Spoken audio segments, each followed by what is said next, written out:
La instrumentación eléctrica es una rama de la ingeniería eléctrica y electrónica que se encarga de realizar mediciones como pueden ser de voltajes, corrientes, resistencias, inductancias, capacitancias. Estas son magnitudes que se pueden encontrar en dispositivos electrónicos, en sistemas eléctricos. Por ejemplo, en el caso del tomacorriente de las residencias puede ser voltaje, también corriente. Para eso hacen uso de otros circuitos eléctricos calibrados para realizar estas mediciones. Pero también en la industria pueden realizar mediciones de presión, de temperatura, de distancia, de calor, que al final vuelven a ser corrientes para poder ser interpretadas. Pero para poder entender mejor este concepto de instrumentación eléctrica, antes debemos de ver los conceptos básicos de corriente, voltaje y resistencia. A continuación te presento una explicación gráfica para poder ejemplificar mejor la idea.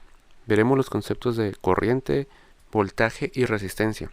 Para poder explicar bien esta idea, haremos una analogía y supondremos que tenemos una fuente de agua, de estas que son ornamentales que podemos ver en parques, en plazas, en ciertos edificios.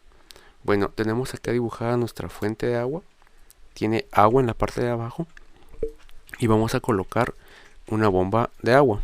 La bomba de agua es un motor que gira y crea cierta presión. Cuando este motor empieza a girar, crea la presión suficiente para que el agua empiece a correr a través de las tuberías de la fuente. Y en este caso, elevar el agua hasta el punto más alto de la fuente para que después el agua pueda caer. Y de esta manera el agua está haciendo un flujo continuo y está girando en toda la fuente. Como lo podemos observar, no está entrando agua a la fuente, no está saliendo agua de la fuente. Es la misma cantidad de agua que ya estaba en la fuente que se está moviendo. De esta manera también funcionan los circuitos eléctricos. El voltaje se ve representado por esta bomba de agua que aplica una fuerza al circuito para que de esta manera pueda existir una corriente. En este caso es una corriente de agua, pero más adelante veremos que es una corriente de electrones. Y la resistencia puede ser representada como esta pendiente. La resistencia se opone a los pasos de corriente. Entonces, como esta fuente está en lo alto, el agua tiene que llegar a lo alto, esta subida puede representarse como una resistencia. De igual manera, en los circuitos eléctricos pasa lo mismo. La fuente de voltaje proporciona una fuerza para que los electrones que ya estaban en los materiales del circuito puedan generar una corriente eléctrica. Podemos ver la analogía. Tenemos una batería, que en este caso sería la fuente, o en este caso también puede ser el voltaje. Tenemos el circuito como tal, que sería la fuente, las tuberías de la fuente, y tenemos nuestra resistencia. En este caso de la fuente era proporcionar un ornamento, que el agua estuviera moviendo. En un caso eléctrico, la resistencia realiza un trabajo. La corriente no es de agua, sino es de electrones. Ya sabemos que los electrones son estas partículas subatómicas que están en las órbitas de los átomos.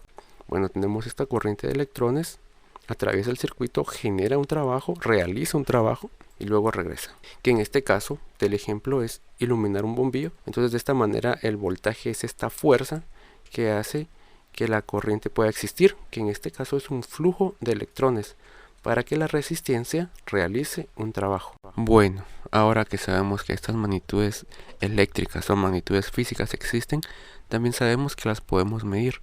Y de hecho es una práctica muy importante medir estas magnitudes, no solo de corriente, voltaje y resistencia, sino también de otras magnitudes que podemos encontrar en la industria, como la temperatura o la presión, que después se convierten en corrientes eléctricas.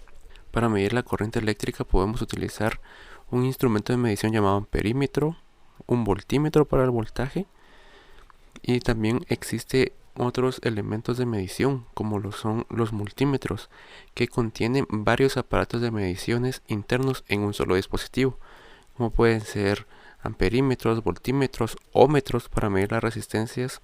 Tienen aparatos para medir la capacitancia, para medir continuidad, para medir si un transistor funciona correctamente.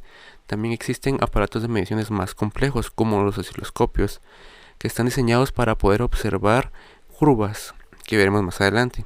Otro aparato de medición muy común son los contadores que tenemos en las casas, que sirven para medir el trabajo realizado por la corriente a lo largo del tiempo, y para que de esta manera se pueda realizar el cobro por el trabajo realizado por la energía eléctrica.